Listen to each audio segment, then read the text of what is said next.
Pues el árbol es el gran eje de la humanidad, el eje alrededor del cual gira toda la humanidad. Desde el principio de los tiempos el árbol nos ha alimentado, nos ha dado materiales para construir los pueblos, para construirlo todo, nos ha dado fuego para calentarnos, nos ha dado... él durante toda su vida ha ido recogiendo la luz del sol y de alguna manera acumulándola para que nosotros pudiéramos calentarnos, alumbrarnos.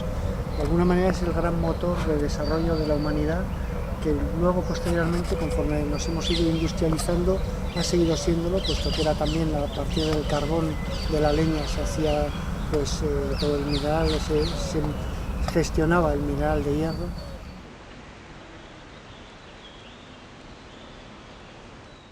Si, por ejemplo, nuestros abuelos tenían una mala cosecha de castañas, pasaban hambre, ahora esto no sucede así, no tenemos que estar tan pendientes de lo que son los árboles o de lo que es su cuidado, ¿no? Aparentemente, porque luego resulta que regulan 1000 funciones del planeta, ¿no? Entonces, esa lejanía nos hace creer que ya no necesitamos esas raíces o que podemos caminar independientemente del resto, lo cual nos lleva a las situaciones en las que nos encontramos, ¿no? De pérdida de referencias, de olvido, de falta incluso en la educación de ese lazo que nos unía con el árbol, ¿no? Incluso las religiones y los mitos y todo lo que era de transmisión antigua, la transmisión oral, el árbol ha perdido raíz en todos esos sentidos.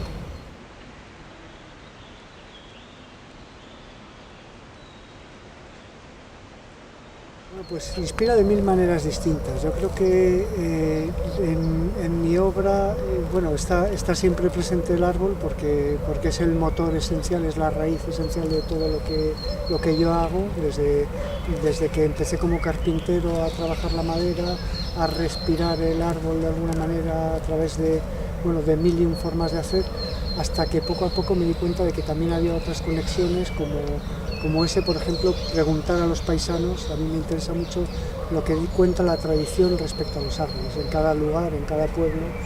Entonces uno se va dando cuenta de que hay infinitas dimensiones del árbol, infinitas maneras de mirar al árbol, una por cada persona, y que el árbol, por ejemplo, de cada pueblo, el árbol que vivía en mitad de la plaza, aquí, por ejemplo en Valencia, solían ser olmas o plátanos o lo que sea, pues que era el centro mismo del pueblo, ¿no? De alguna manera el alma, y que toda la vida del pueblo transcurría alrededor de ese árbol, desde que éramos niños y jugábamos alrededor del árbol o trepábamos a las ramas, hasta que los viejos ya pues pasaban la tarde charlando a la sombra del árbol y recordaban cómo de jóvenes se habían enamorado incluso debajo de ese árbol y toda su vida había transcurrido allí.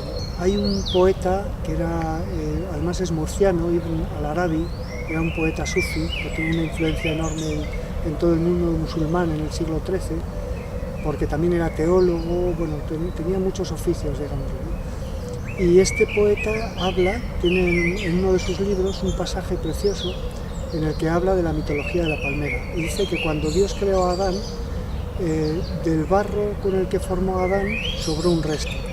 Y que con ese resto Dios hizo la palmera. Entonces cuenta que la palmera y los hombres, que somos hermanos de alguna manera, ¿no? O que somos parientes, mejor dicho, ¿no? Y que hay secretos inconmensurables dentro de la palmera que uno debe descubrir.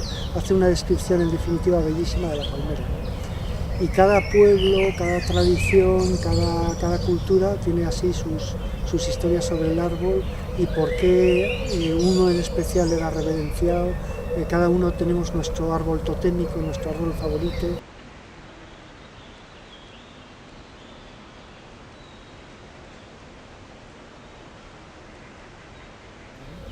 Y me interesa mucho poder mezclar estos mundos y hablar y estudiar estas dimensiones diferentes y poder transmitir que el árbol, de hecho, es un ser que alcanza todas las dimensiones, desde la poética hasta la más prosaica, que es el darnos de comer.